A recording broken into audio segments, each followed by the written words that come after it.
Jueces, por fin. El capítulo inicial de Jueces leído a la luz de y en medio, en contraste con el patrón del libro de Josué, es una obra maestra de la narrativa.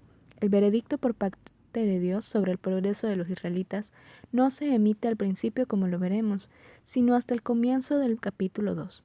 Pero la narrativa misma nos muestra que Israel en este punto es fiel aunque imperfecto. Los fundamentos se están colocando y aunque son fuertes en ciertas partes, desde el inicio comienzan a erosionarse. El capítulo 1 sigue la pista de los éxitos y otras circunstancias de 9 de las tribus de Israel. Gran parte del enfoque cae en los de la tribu de Judá, ya que Dios dice que ellos deben ser los primeros en completar la conquista de su territorio asignado. Versículo 2.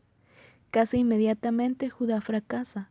Entonces los de la tribu de Judá dijeron a sus hermanos de la tribu de Simeón: suban con nosotros y pelearemos.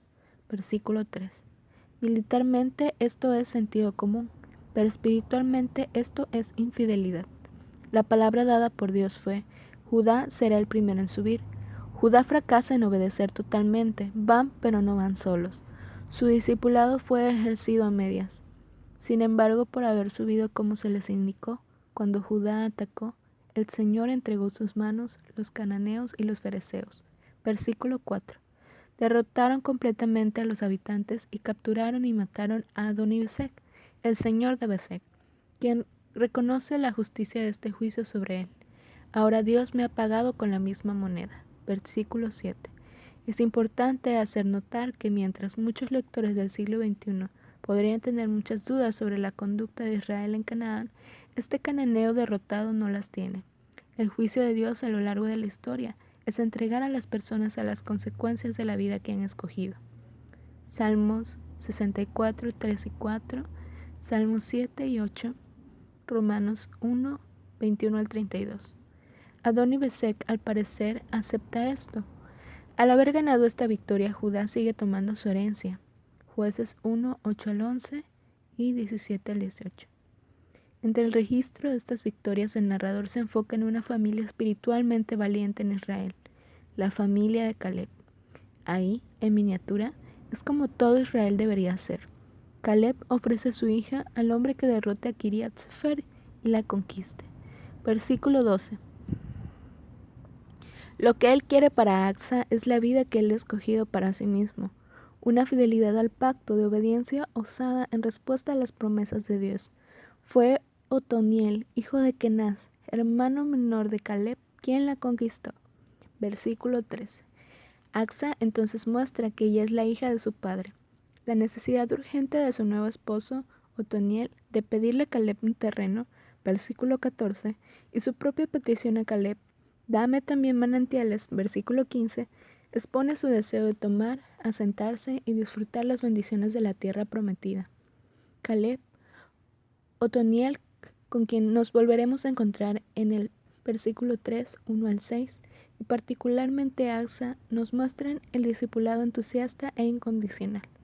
En este sentido, ellos y los kenitas, 1:16, parientes lejanos de Israel que no obstante acompañaron a la tribu de Judá hasta el desierto de Judá, representan una amonestación al resto del pueblo, como muchas veces será el caso de este libro, así como también lo es en medio del pueblo de Dios hasta el día de hoy. Son la improbable y el extranjero, una mujer y los kenitas, los que muestran una fe real y radical. Sentido común. Si el capítulo 1 terminara con el verso 18 sería casi completamente alentador y sería una buena señal para el resto de jueces, pero el verso 19 nos sacude. El Señor estaba con los hombres de Judá. Estos tomaron posesión de la región montañosa, pero no pudieron expulsar a los que vivían en las llanuras, porque esa gente contaba con carros de hierro. Judá no confía en el poder de Dios, así que mide su propia fuerza contra la de sus enemigos y fracasa en echar de la tierra a los moradores de las llanuras que poseían carros de hierro. El sentido común pero sin fe comienza a prevalecer aquí. Judá no confía en Dios, entonces no asegura su heredad para que puedan adorar a Dios sin compromiso. El remanente de los cananeos se convertirá en una espina en su costado en los siglos por venir. No es nuestra falta de poder lo que nos impide gozar de las bendiciones de Dios o adorar a Dios con todo el corazón. Es nuestra falta de fe en su poder. Cuando confiamos en nosotros mismos y basamos nuestro caminar con Dios en nuestros propios cálculos en vez de simplemente obedecer, nos encontramos tomando decisiones como las de Judá. Otoniel atacó una ciudad con el poder de Dios. La tribu de Judá concluyó que no podía atacar con su propio poder. Es discipulado ejercido a medias, y Jueces nos mostrará que este tipo de discipulado precede al abandono del discipulado por completo. La advertencia para nosotros es clara. No, tampoco no. El contagio de la obediencia a medias, de confiar a medias en las promesas de Dios, se extiende. Los de la tribu de Benjamín fracasaron en que no lograron expulsar a los jebuseos. Versículo 1 al 21. La casa de José hace pactos con un cananeo en lugar de confiar en las promesas del pacto de Dios. Versículo 22 y 26.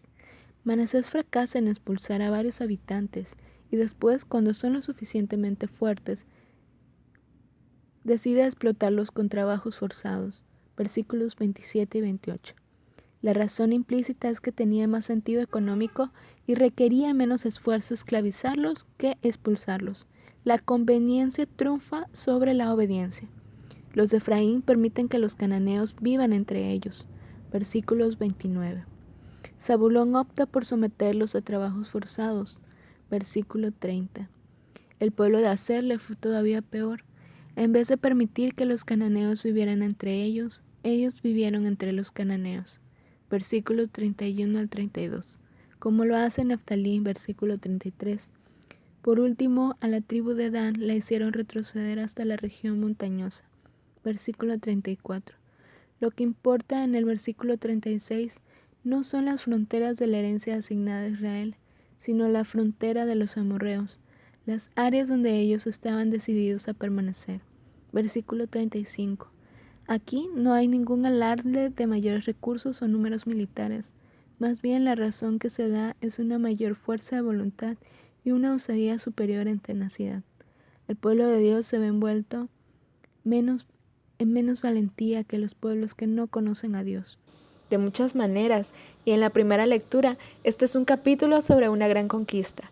Israel vive en la tierra prometida y se ha establecido en grandes áreas de la misma. 2 generaciones antes, cuando los israelitas sufrían bajo el yugo de esclavitud de Egipto, ellos no pudieron haber soñado que así serían las vidas que sus nietos vivirían. Pero, y un gran pero, Israel no ha confiado ni obedecido por completo. Los israelitas ahora viven junto a los cananeos que adoran ídolos. Como minas enterradas, estos ídolos permanecen en un estado latente en Jueces 1, listos para explotar en las vidas espirituales del pueblo de Dios.